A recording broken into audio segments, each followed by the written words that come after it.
I'm Joyce Brinton. Welcome to Muscle Testing 101, Class 5.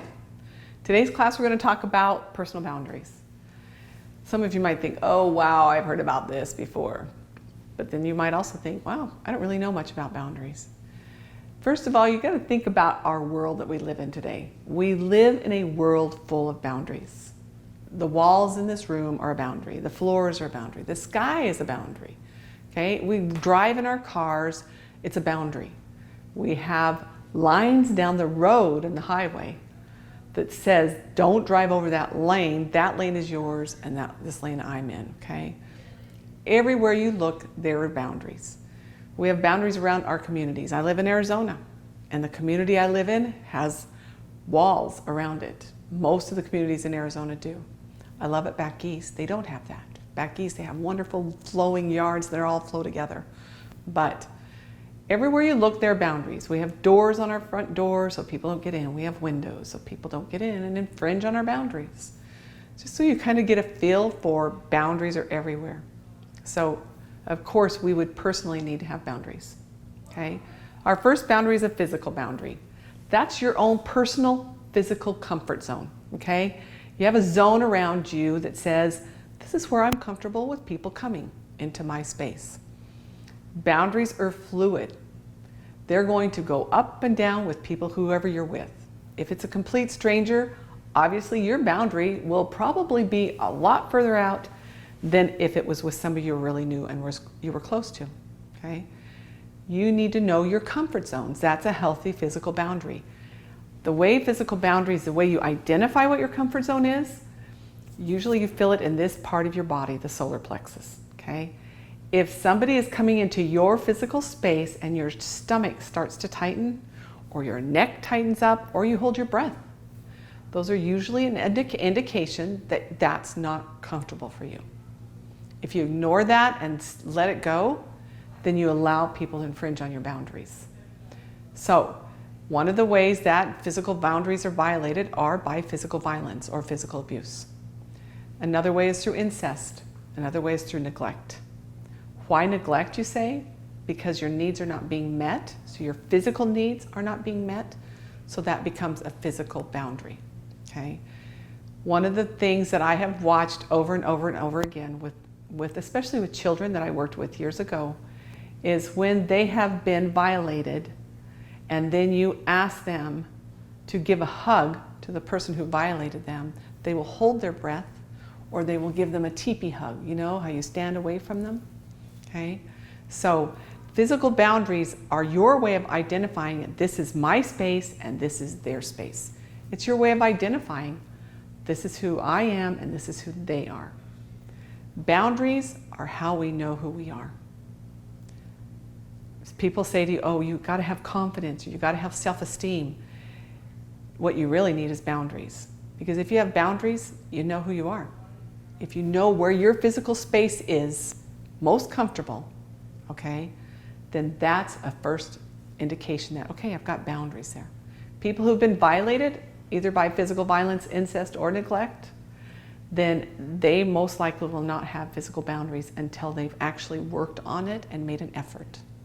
A friend of mine's little girl was molested by her neighbor, okay? She was trying to teach her 5-year-old little girl how to have personal boundaries.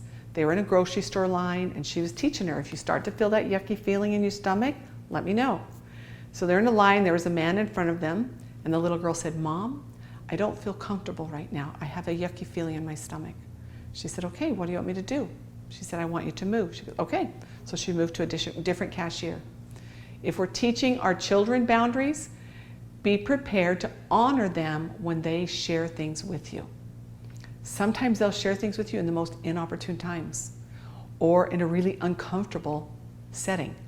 And you think, really? Why are they telling me this now when we're in a big family party? Well, there's a reason. So honor them and listen. So physical boundaries are huge in recognizing your sense of space. Trust your senses. Trust your gut. Trust when your chest tightens or your neck tightens or you hold your breath. If there's somebody in particular you're with and you don't feel comfortable, move. That's the way to honor your physical boundaries. I don't care if it's grandma and grandpa. I don't care if it's great Uncle Bob. You get yourself out of a situation if your body is telling you this is not a comfortable place, okay? That's personal boundaries, and that's how you start to repair them, is you start to honor what is your space, where you start and someone else starts, or where you stop and someone else begins. That's how you honor it. If you need to practice, go into a mall and just kind of walk by people. You don't have to get real close in their space, or they might think you're a weirdo. But just walk by people and get a feeling for what you feel inside. Now, it is different when you're side by side to people as frontal. You're going to have a different feeling for them, okay? But if someone comes up to you in frontwise and they're in your space, I don't know about you, but I've had people talk to me before and they were in my space and I back up and then they move forward and I back up and they move forward. Have you ever had that happen? Probably, most of us have. I've been run into the walls before where I finally had to say, could you back up just a little bit, please? Because I'm really big on air and I gotta have my air. I need my own oxygen. I can't even face my husband when I sleep because I want my own oxygen. It's big for me. So that's a physical boundary. One of the things that I'll talk about, and you'll hear here as we talk about muscle testing even, is to stay in your own lane. That concept is if you see yourself driving down a freeway, which always has kind of freaked me out a little bit, the thought of driving down a freeway and the only thing that keeps us from that other car in that other lane is a line down the road and we're going 75 miles an hour. But you know what happens if you decide to veer into that person's lane? You're gonna have a crash, right? Same things happens with other people. If you veer into other people's lanes or in other people's boundary space, you may have a crash, okay? When you're muscle testing with people, the most important thing you can do is stay in your lane. Do not enter the other person's space with their boundaries, because then you're going to have some kind of an interaction that's not going to be comfortable for either one of you. So the next one is emotional boundary. You might wonder, what's an emotional boundary? Okay, emotional boundary acts like our emotional shield. It protects us from others' emotions. I always hated that term, if mom ain't happy, nobody happy. I never liked that term because then that means I was in control of everybody's happiness in my home. But the most important thing you can do is to know that your emotions are yours and theirs are theirs. If I'm unhappy, my kids don't have to be unhappy. If you're unhappy, do you want everybody else around you to be unhappy? Probably not, unless you are a victim and you want everybody to be unhappy with you. You might like that, okay? But a healthy emotional boundary says we have our own emotions and theirs are theirs. They are violated by 4 things. One of them is role reversal. A role reversal is also called parentification. And whenever a child, usually when a child is raised in a family where the parent is checked out in some reason or another, it could be that there's substance abuse in the home. It could be that a parent is depressed. It could just be that the parent is gone all the time, working. If that child feels like they have to become the parent at a very young age, that's called role reversal or parentification, okay? That violates their emotions because they're not allowed to be a child. They're not allowed to be who they're meant to grow up to be. They become an adult real fast, real soon, okay? Emotional incest is another way that emotional boundaries are violated. That's where personal intimacies are shared with a child that they don't need to know. I personally also consider taking a young child into an R-rated film as a violation of their emotional boundaries, because there are things on the screen that a child can't comprehend and does not need to be viewing. So the other one is through shaming and humiliation. If we're shamed, and I talk about children, but even as adults, our boundaries get violated. If we're in a workplace and we get shamed and humiliated a great deal in front of other people, our emotional boundaries get violated there, okay? And what happens is we don't know how to deflect what they're saying to us and what they're naming about us as what they're saying. We take it on as us, as who we are. The other one is enmeshment. Enmeshment is where we don't know how to distinguish between what we feel and someone else feels. I had a client once that was this big football player dude. He was like 23 years old. He grew up with a single mom, and she was a little bit older, and she was going through menopause. And she kept telling him, "You're hot now, take off your sweater. Oh, you're cold now, put on your sweater. Oh, you're hot now." And he went over to a semester abroad in London, and he looked out the window of his hotel, and he said, "I don't have a clue if I'm hot or cold. I don't have any idea what I feel, because my mom is not here to tell me."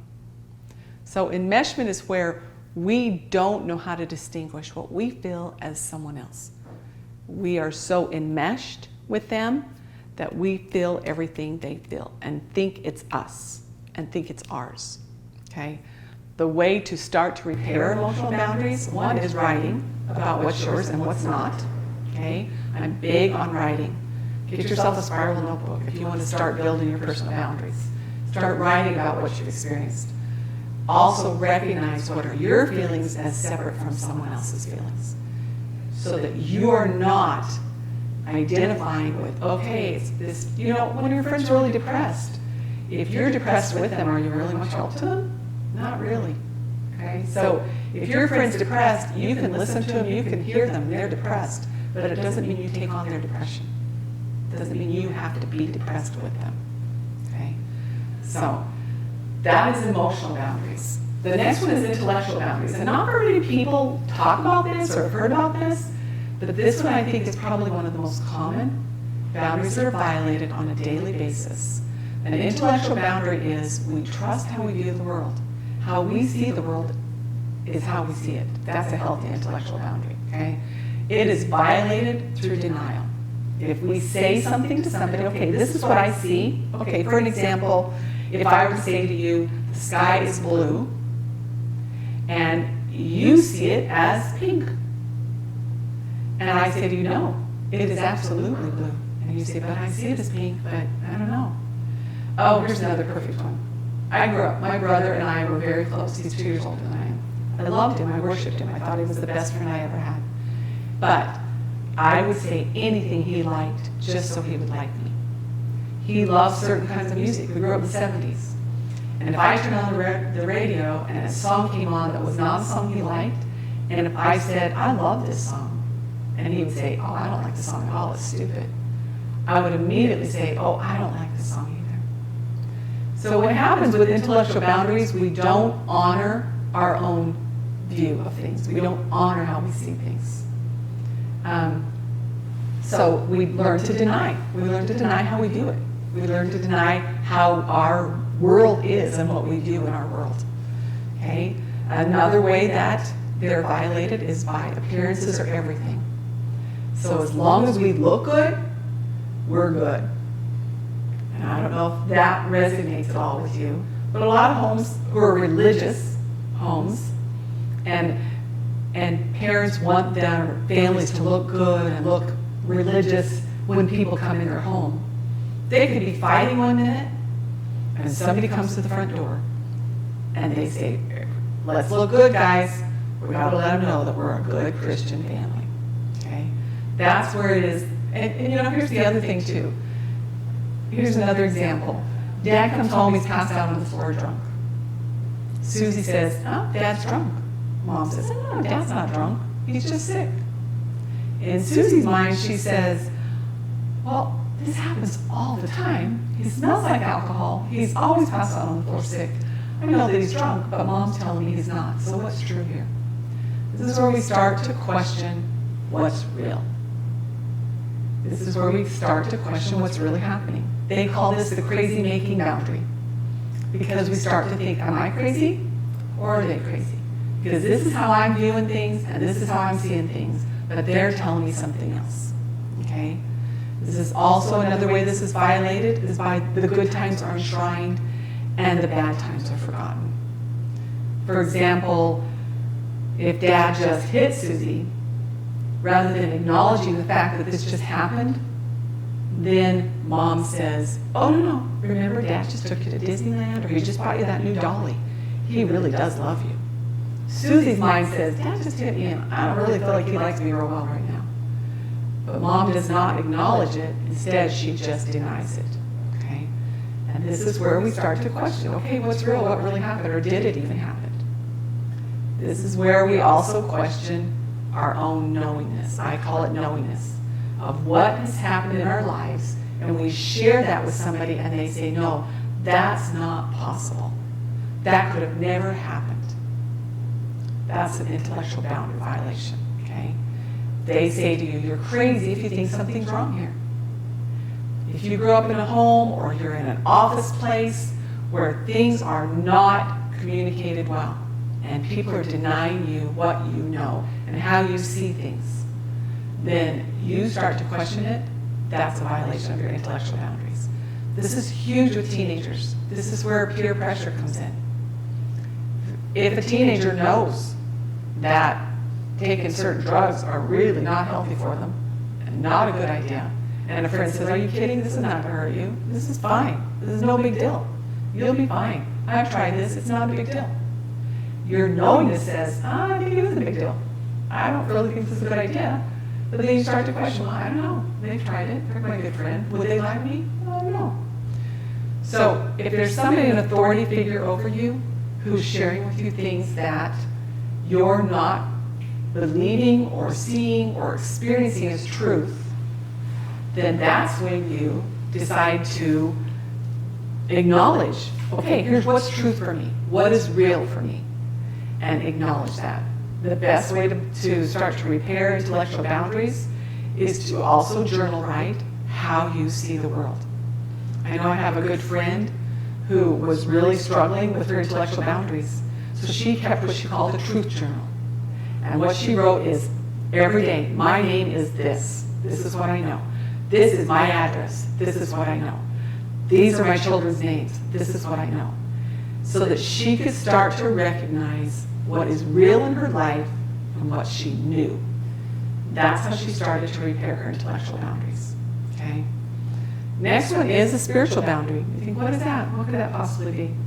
First of all, a healthy spiritual boundary is we are spiritual beings trying to get used to this human form. We're human. We got skin. Pinch yourself if you need to so you know you're human. And you got bones. You have a body. We're trying to get used to this body. An unhealthy spiritual boundary says, I'm trying to become spiritual. I'm a human trying to become spiritual. A healthy one is, I'm a spiritual being trying to become human. That's a healthy spiritual boundary. Spiritual boundaries are violated through the term that, or using God as punishment. That God is going to punish you and will hurt you if you don't follow all these rules. Come on, really? Can we follow all the rules? Can we be perfect? Can we do everything we're always told to do? No. But if we're told that God's going to punish us and that we're really bad if we don't follow all these rules, then we become scared to death of God. And I personally believe that God's a very loving and a very forgiving and accepting God. And that anything we do, we can be loved and forgiven still. So you might wonder, why are we teaching boundaries with muscle testing? It's a huge ordeal when people are dealing with issues. Most everybody I've ever worked with, and I've worked with clients for the last 25 years, have probably had some or one or all of these personal boundaries violated in some way or another in their lifetime. So when you're working with people, you want to be aware of these personal boundaries. It's healing for yourself. You can find a great deal of healing if you start to just recognize these boundaries in yourself, where they've been violated, and how you can start to repair them. Because what you're going to need more than anything when you're working with people is to have a boundary. When you sit down with people to work with them with muscle testing, remember that this is their life, these are their issues, and you are not there to fix them. And you are not there to be their one and all answer. You're simply there as a tool to use a muscle testing tool. So these are personal boundaries. If you have questions, please ask me. I'm more than glad to respond and answer. And then share with me some of your experiences you have that you recognize in your own personal boundaries, or even what you're doing to start repair your personal boundaries. So, hope that you have a great week. Thanks.